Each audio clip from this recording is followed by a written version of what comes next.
Hello and welcome to another episode of the Adobe Creative Suite podcast. My name is Terry White, and in this episode, I'm going to actually address a user question from my Facebook fan page. The question was, what do I do to every photo? What are the 5 things I do to every photo?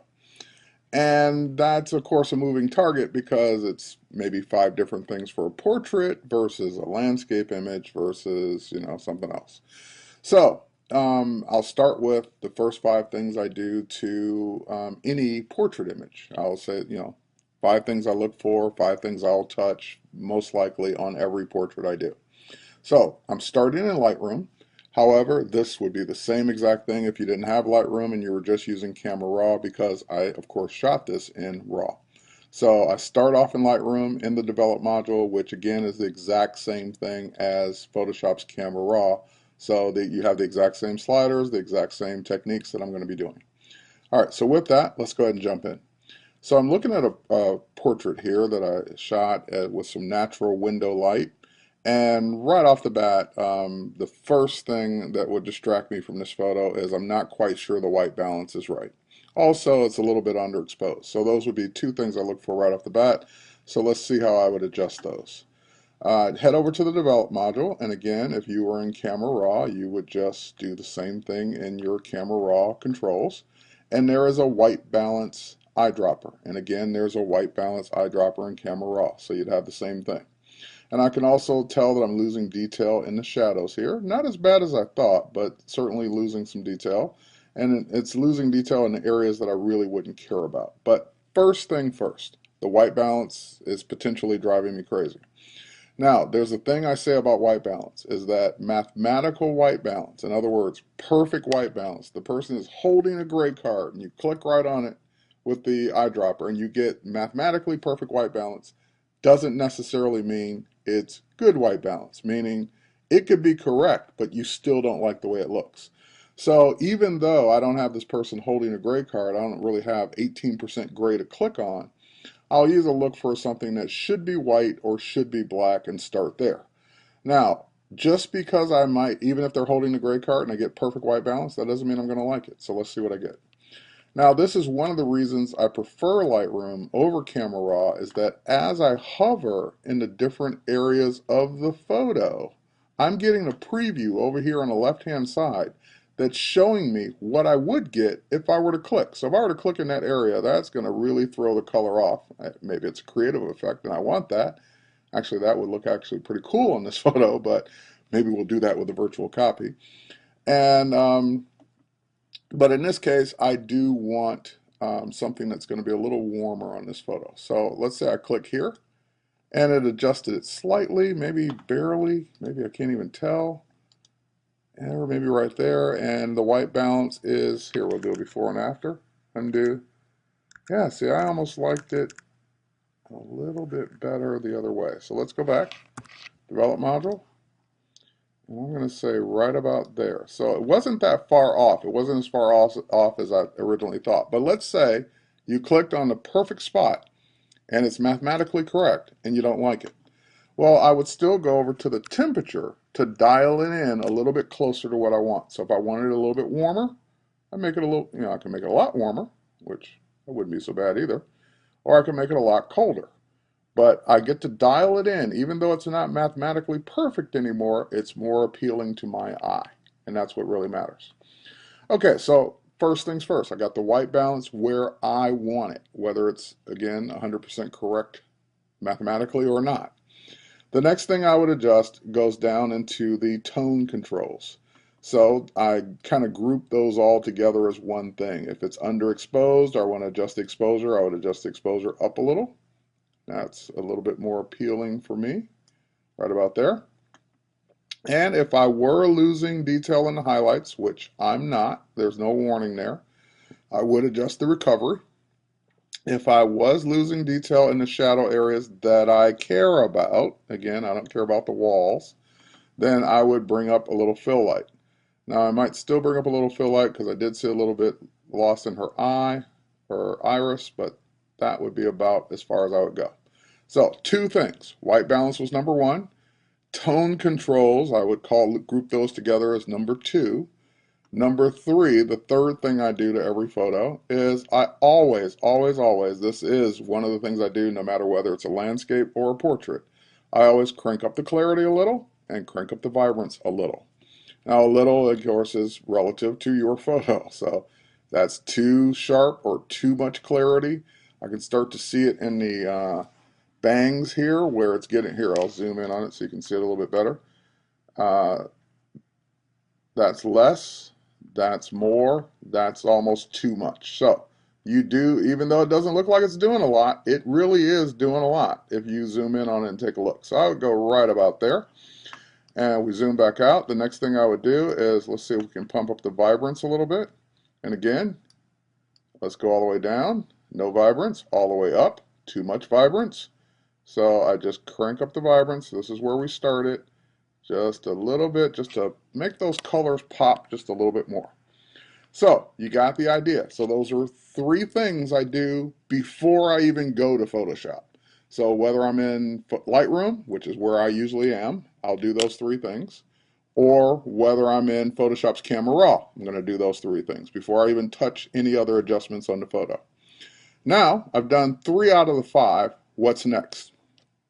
Since I am bringing all my photos into Lightroom, the next thing I'm going to do is anything that I don't feel that Lightroom is going to do a good enough job at, or it's going to require more work, then I will go to Photoshop.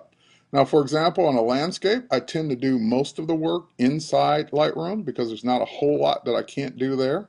But on a portrait where I want more tools, more controls, content aware, all the things that Photoshop can give me, then I will go to Photoshop with this particular photo.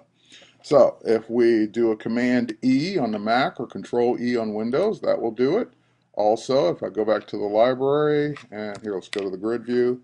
If I right click on this photo, we can say Edit in Photoshop. I just wanted to show you the menu. I never do it this way. I always do the Command E, but you know where it is. All right, so now what that will do is take a copy of the photo with my adjustments. So the 3 things I just did will now open up in Photoshop for me to continue working on it. All right, so what's next? And this is kind of one of those age-old questions. Okay, you're in Photoshop. Where do you start?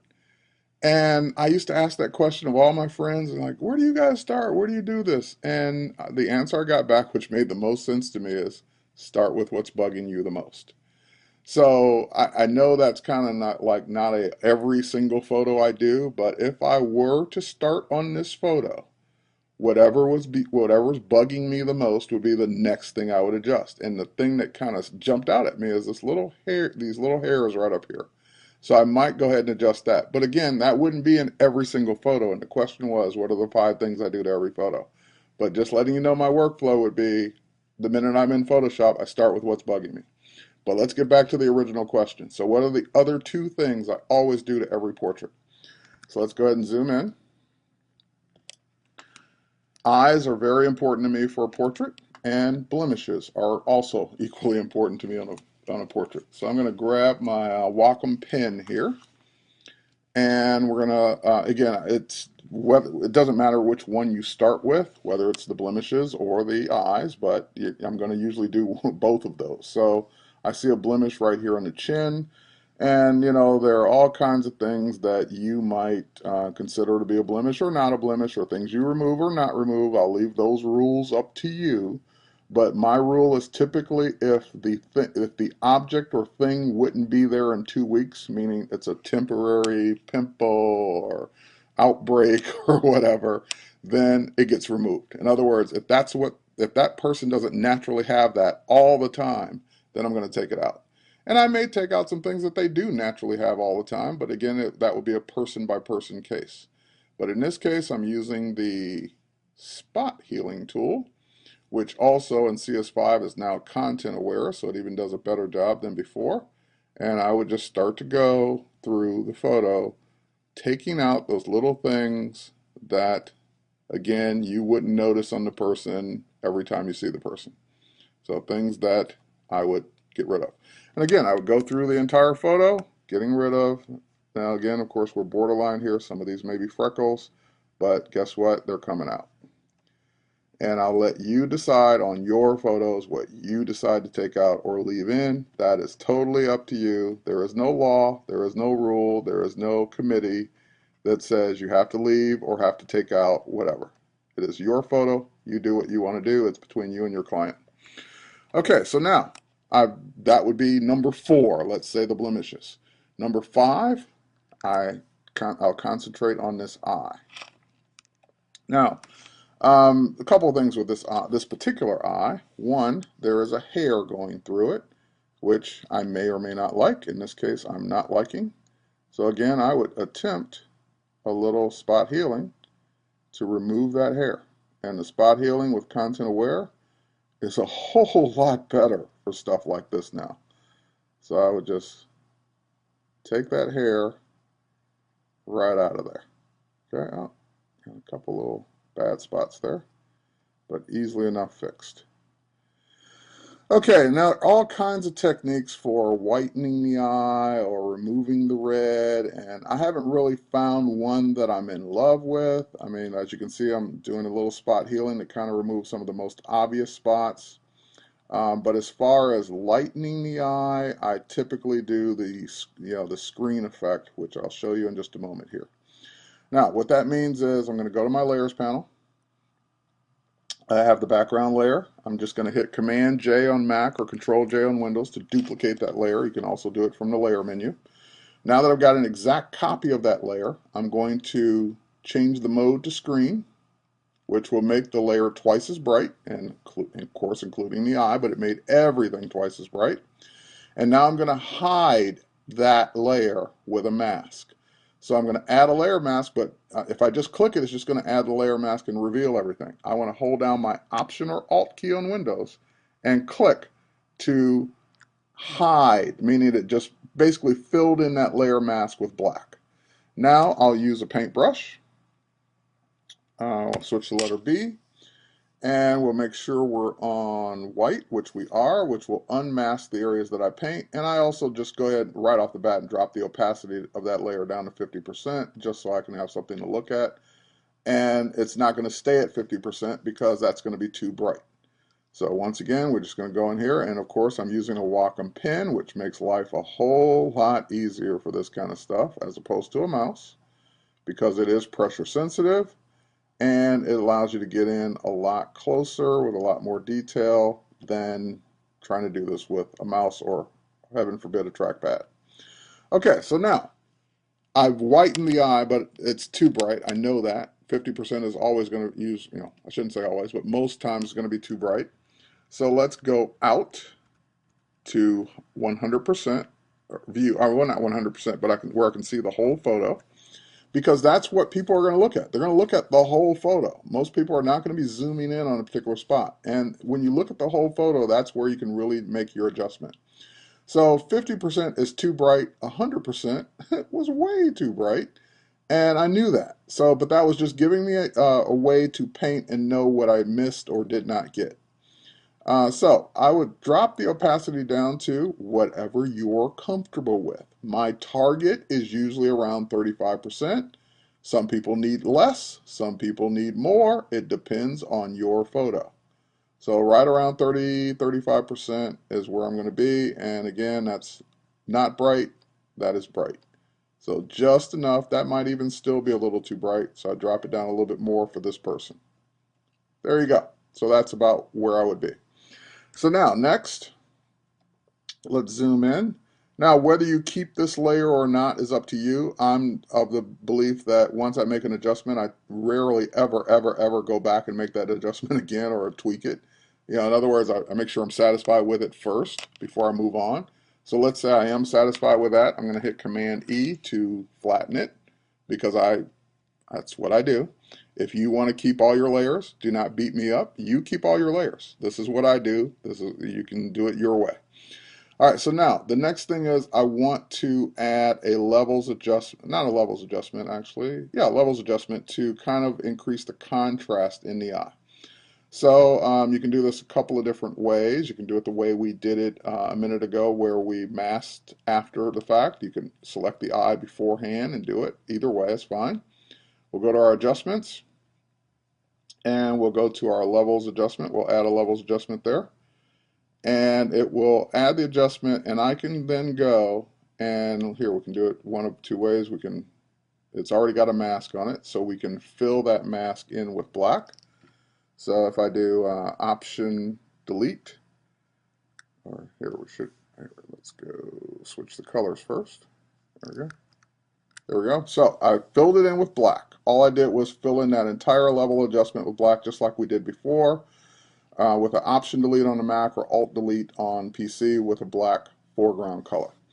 Okay, so next, now let's start to paint in or reveal just that adjustment on the part of the eye, and it would help if we were in the right color. So let's go back to white. There we go. So now we're just revealing a spot of that eye that we can make our levels adjustment. And we just want to make a little bit more contrast in the eye there. So now I can show you the exaggeration. That's what we did. So just so you know, you are painting. And now you can tweak it to an adjustment that looks right for you. And again, that's too much. Her eye looks almost like she's a demon, so we don't want that. But you get to control it with a slider, and that's why I zoomed out, because this is the way people will look at the photo. So just a slight bit of contrast in the eye. When you can see that color stand out like a light bulb, it's too much. So we just want a slight adjustment, and now you've seen the 5 things I do to every portrait. So 3 of them are in Camera Raw or Lightroom Develop module. The other 2 are in Photoshop. Even though I can do some spot healing inside of Lightroom or in Camera Raw, it's just so much easier to do it in Photoshop. So I don't spend a lot of time retouching skin inside of Camera Raw or the Develop module. But in Photoshop, I absolutely do. Now, again, so at this point, I would go on doing the other things for that particular photo that I would want to do, like the hair I talked about earlier. But now you get the idea. 5 things I do or look for in every portrait, and then after that, it's whatever that particular portrait needs. So that's it for this episode of the Adobe Creative Suite podcast. My name is Terry White. Thanks for watching.